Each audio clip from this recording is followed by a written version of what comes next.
Hey, special people that are watching this later on, welcome along. Thanks for joining us. Thanks for always watching, even if you can't watch live. Great to have you as part of our church or wherever you are. Hopefully these things are helpful. Remember to leave comments in the comment section. We can have discussions about things you're interested in. Hey, it's Tuesday evening. Welcome along. Time to talk about things to do with children's ministry and youth ministry and all those things. Look who's first. Well done. So, great to see you all. We, as always, want to acknowledge that we meet on land that God created. And God's Spirit has dwelt here and has enabled different peoples to care for it. Particularly for a long time it was the Yagara and the Turrbal people. And so we pay our respects to their elders past, present and emerging. Pray for reconciliation between all peoples. So welcome. Great to have you. If you haven't got to see, let me encourage you to watch the live stream service from last week. It was the Jaffa service. We got to have the Jaffa Club involved in helping to lead our service. Grover made an appearance, as he will. Needs to do a bit more work on his Bible understanding, but that's all right. So, a celebration of 21 years of Jaffa Club. So let me encourage you, if you haven't, go on the church website, go to worship, go to last Sundays and watch away. Great. Okay, every week we have a movie quote, and if you can get the movie quote in first into the comment section, you can win a prize. So, I don't know, I thought I had one in my head and then it had gone, but it's back again. Ready? Are you ready for the movie quote? Ready? Wax on, wax off. Wax on, wax off. What movie does that come from? You're all madly trying to type in now because you know it. It's bang like that. Everyone remembers that movie. Wonderful movie about a young person and young people. Almost have thought I had planned it, but I didn't. I just looked down to my DVD section and went, oh, let's do that one. So, 2 weeks ago, because last week I wandered off to talk about prayer, because I thought about some stuff and I thought, let's share. But 2 weeks ago we started looking at the Youth Worker's Guide to Helping Teenagers in Crisis. So it's a book I'm currently reading and I think it has some helpful stuff. As always, you hope that some of this stuff you never have to use, but of course we all know that really lots of this stuff we are going to use. Because we all know people go through crises. They might not be major, but they go through different crises. I think that's the plural of crisis. There you go. And we talked about last week about there are different levels, but realising that for each person, you know, the crisis they're in is important. And they might think, you might think, oh, that's nothing, get over it. But, you know, for them it's important. So how do we recognise that? So we talked just quickly about, you know, taking the opportunity when there's a crisis, and how a crisis affects people.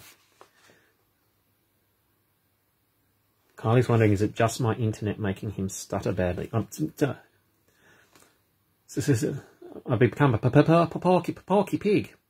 I don't know, Kylie. Maybe it's both trying to run off the internet is being sad today. Who knows? NBN rang me yesterday, as they often ring me. Oh, you have a problem? No, I don't. Anyway, so we have young people, and they might be going through a different crisis. So how do we work out what we deal with? Well, Rich Van Pelt and Jim Hancock say the first thing that you need to do is to triage. And they use the image of MASH. We all know MASH, TV show from based on the Korean War. And that as the choppers come in, they start to triage and work out who are we going to heal? Where do they go? Do they go straight to the operating room? Do they go into the hospital? Are they just, you know, they're a lost cause. We don't have time. We've got to focus on these other ones. So we need to do a little bit of triage and work out, you know, What are the important things? Or where are we going to start? Where are we going to... I need to put my energy into here. That thing, that problem can wait a little bit.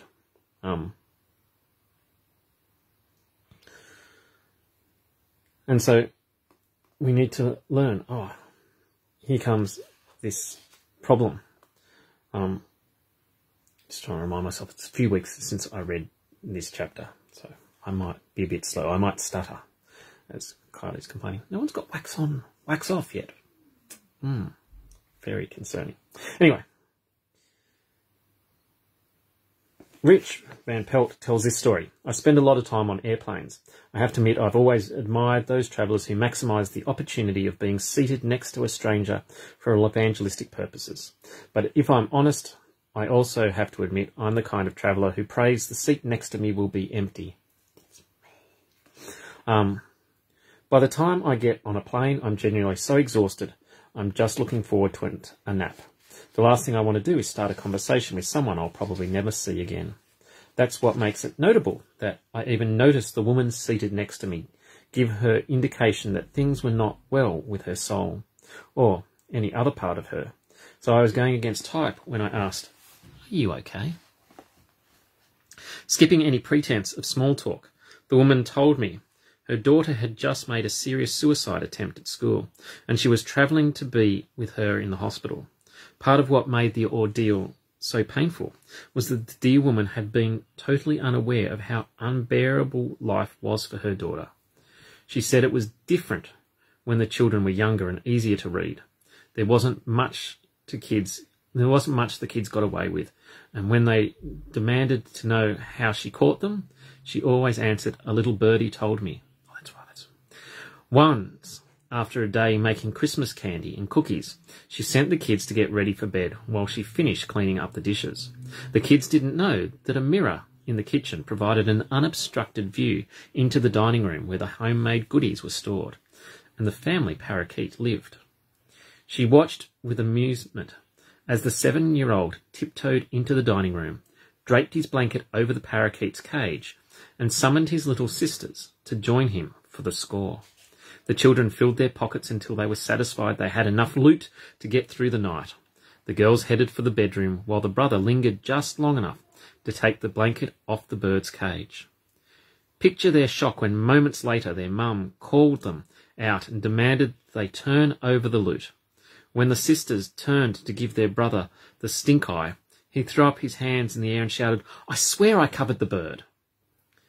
Now my seatmate was heading into perhaps the toughest conversation of her life, and this time they both knew there was no little bird to let her in on her daughter's secrets. So of course they thought they'd covered the little bird that told the thing. I thought that was funny. But sometimes we need to be aware what's going on. There's something wrong here. I need to delve down and find out what's wrong. What are you dealing with? Even for those of us who would rather sit in a chair and read our book or whatever. Someone estimated that most parents of drug abusing children have a hunch 2 years before acting on it. And so sometimes we have this sense, oh, maybe something's wrong. Should I say anything? It's best to. So the first step youth worker takes when they know there's reason for concern. Sorry, I was just listening to myself speaking. It sounded right out there. So triage is the first thing. We know something's wrong. Okay, what are we going to do? How do we need to deal with this? So they say, create a safe place. So our ministries need to be a safe place. I remember when I first entered the Uniting Church, they had a habit at youth events. They'd light the Christ candle and they'd light the safe place candle. There's a sense of saying this is a safe place. We youth workers then absolutely ripped the bejeebers out of it. You know, it's all right. No one will get pregnant. We have the safe place candle lit. It's all good. But we need to create that space where young people can feel, yes, I can come and be open about my problems. I don't have to hide them away. I can be open. I can be vulnerable.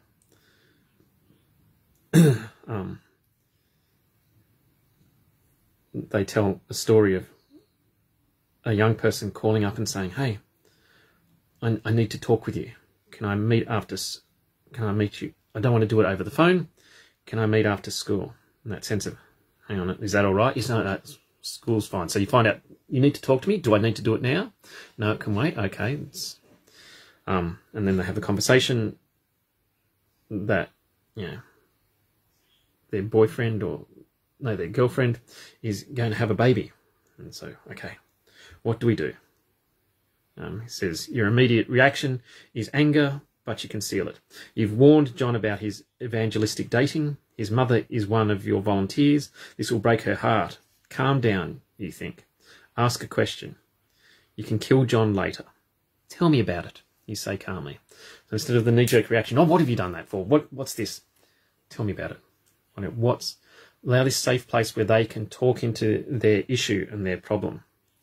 Help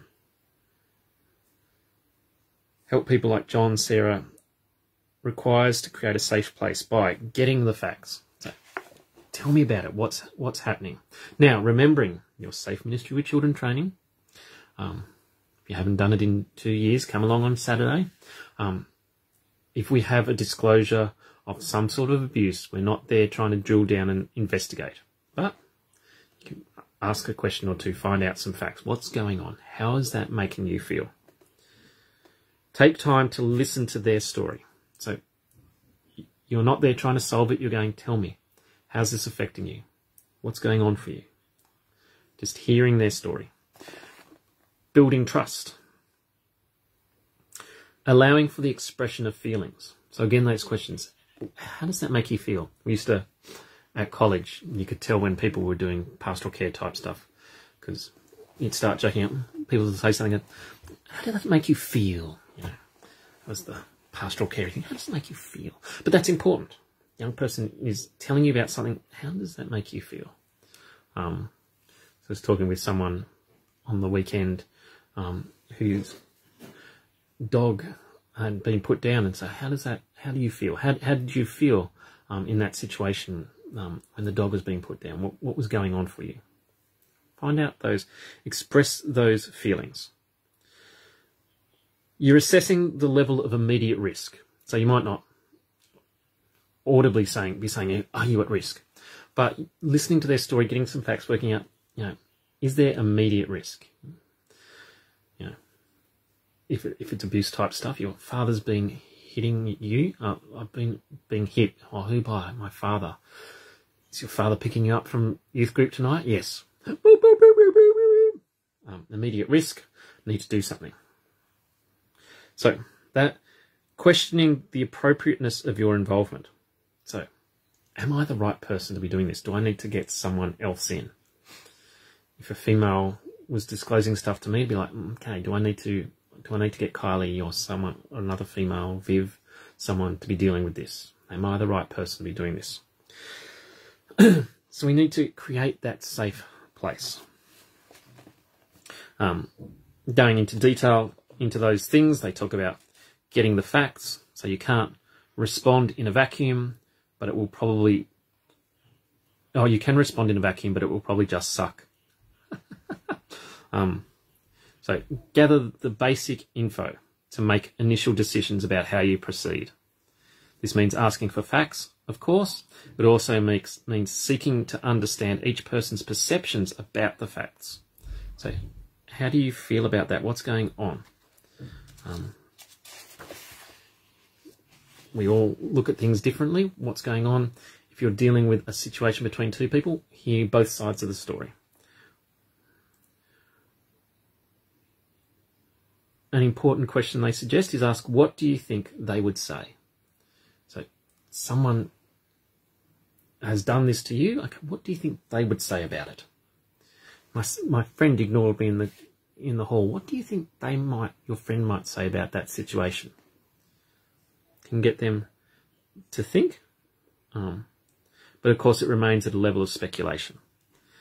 And the student may have a distorted notion of what her parents think and feel, or whoever you're asking about.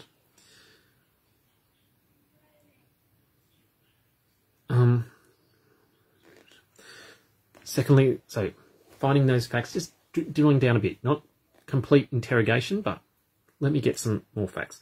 Take time to listen to their story. So jumping to conclusion is not just unfair, it's also dangerous if it drives an already at-risk student out your door without getting help. So you tell me, oh, I'm going to jump into my conclusions. No, just I need to listen to your story. I need to hear what's going on.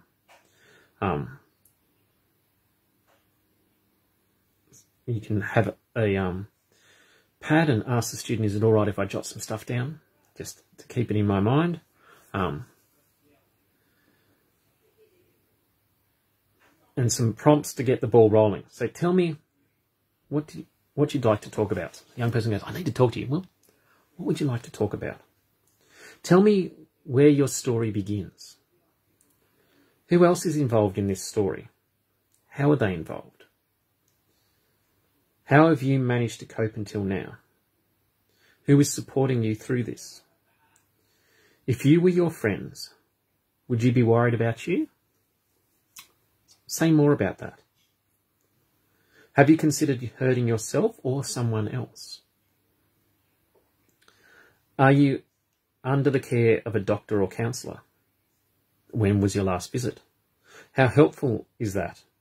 Put it on a scale of 1 to 10. Tell me more about that. Are you on medication? Are you self-medicating? Talk more about that. So there's some questions that you can start to just drill down and hear their story. And tell me, where does the story begin? Who else is involved in this? How are they involved? How are you coping? It's important to not just hear the problem, but how are you coping? How long has this been going on for? What are you doing to cope with this situation? Do we need to help you with that? Of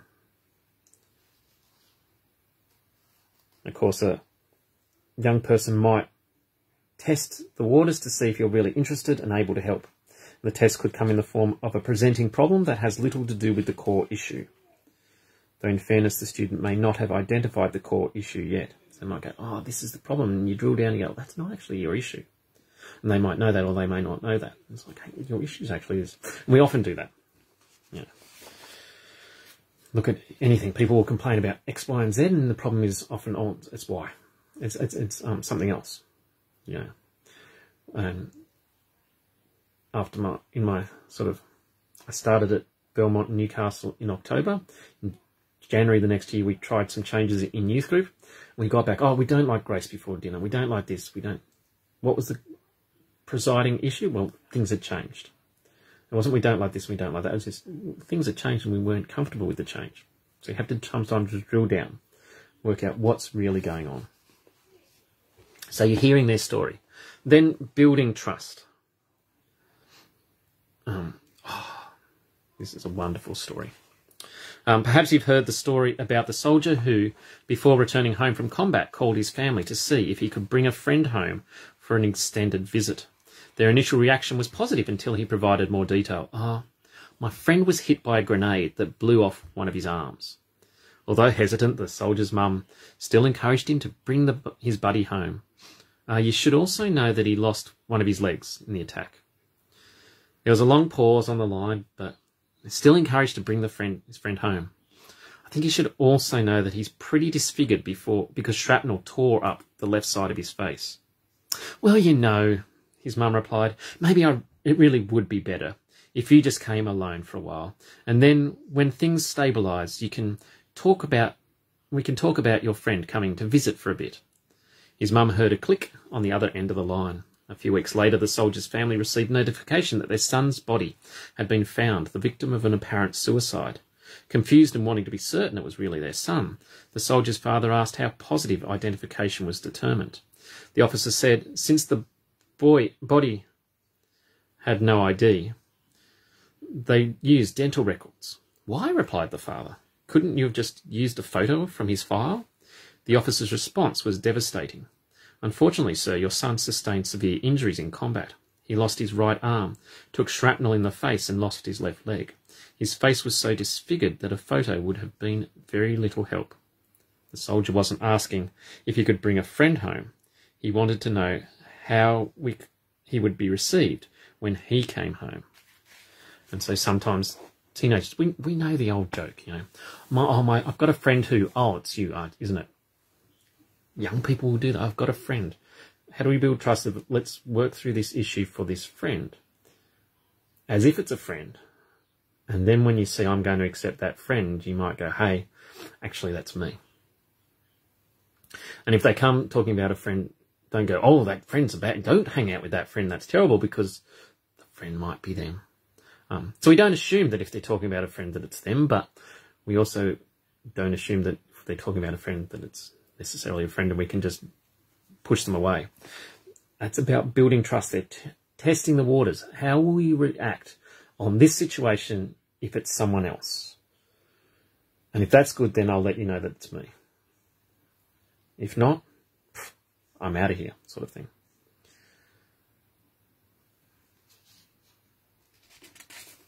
So the next one was allow for the expression of feelings.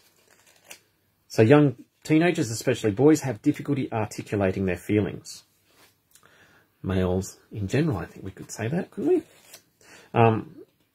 It's not unusual to hear wide-ranging, even conflicting emotions, especially matters of family and sexuality, encompassing intense love and hate for the same person. These emotions are clearly at odds. And they are just as clearly real. So sometimes as we hear a young person, it might be, I'm so in love with this person, and then I hate this person, and it's the same one. But, you know, they're struggling. Particularly would be true in situations of abuse from family. I love my father, but he's abusing me, and I hate him. I wish I could kill him, but I love him. He's my father. And those conflicting emotions are difficult to feel, let alone to admit and express. And so how do we allow that deep listening to listen, to work out what's going on? Let's hear your emotions and allow those emotions to take place. Open-ended questions can help through that. And what did you feel then? So something happened. What did you feel then? Talk about your other feelings. You know, what else were you feeling at that time? I was angry at him. Well, what else were you feeling? What did you think he or she was trying to do? What did that make you want to do? What else would you like me to know?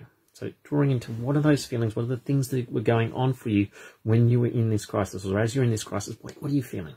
What's going on there? Allow that to bubble up. And then assess the level of immediate risk. So creating a safe place includes not blowing things out of proportion by assigning too high a risk factor for the circumstances, and demonstrating that you take the individual seriously by testing the level of risk. So you need to work out, where are we at?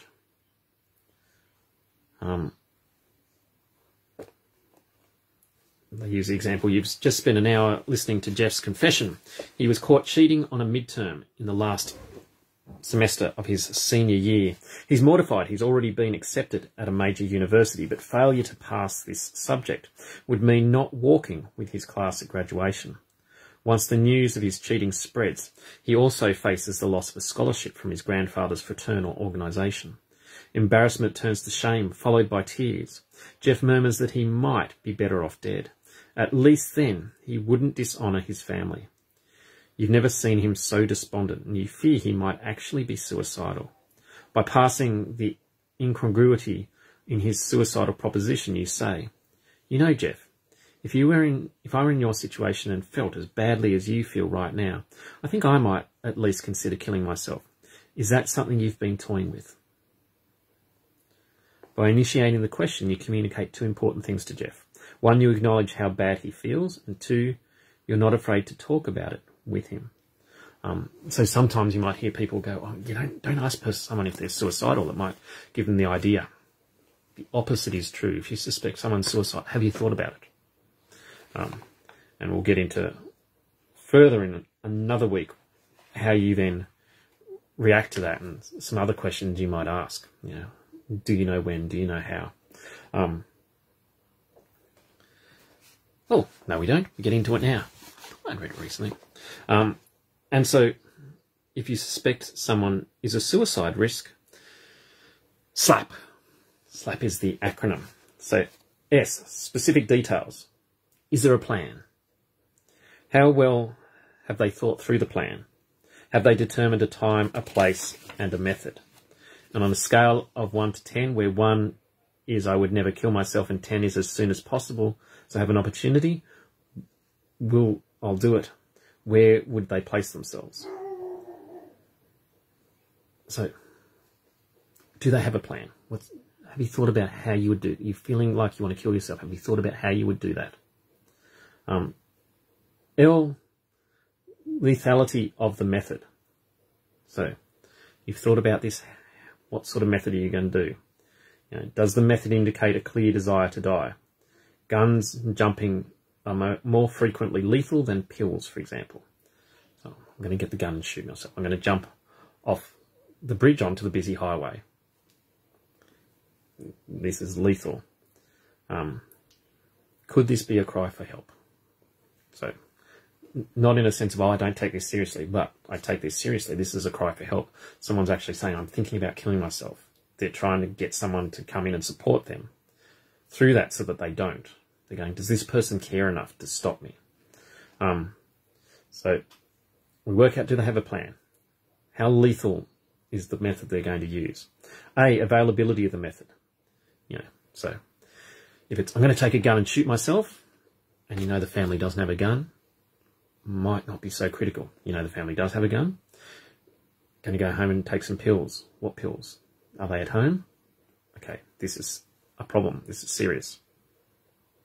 And P, proximity to helping resources. Does the plan involve a location where they might be difficult to reach? Does the plan indicate that they might want to be interrupted?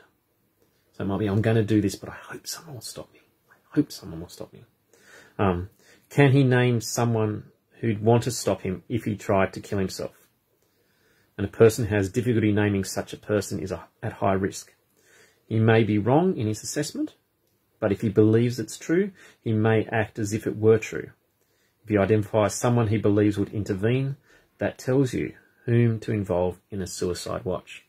So do you think is there someone you would listen to who would, try to intervene? Oh, yeah, my mum would. Cool. I'm letting your mum know this is a problem, and we're going to work through this together, or whatever. So, talking with someone who's talking about suicide. Do you have a plan? How lethal is it? How available is it? Who could help with this? Remembering you don't have to do it all. How am I bringing in others? How do I get support to do this? And of course, question the appropriateness of this. Am I the right person to do this? Is there someone better equipped, better able to be doing this? Can I refer on? Can I bring someone else in to do this? So, there it is. Just triage. It's just one little part of the next section. But we need to work out what's going on. How do I create a safe space where I can hear your story, hear your emotions, start to drill in? Then we can start to work out what needs to happen. We need to get the story. We need to find out what's happening. Is there a suicide risk? What's going on? That's a happy place to end, isn't it? A happy thing this week, but it's important that we're starting to work through this. Not just as a youth worker, but all of us who are working with young people. Again, hopefully you don't have to deal with lots of this. But if we're triaging, we're learning how to use it. Have a good evening. Okay, go get an ice cream, I think. Catch you later.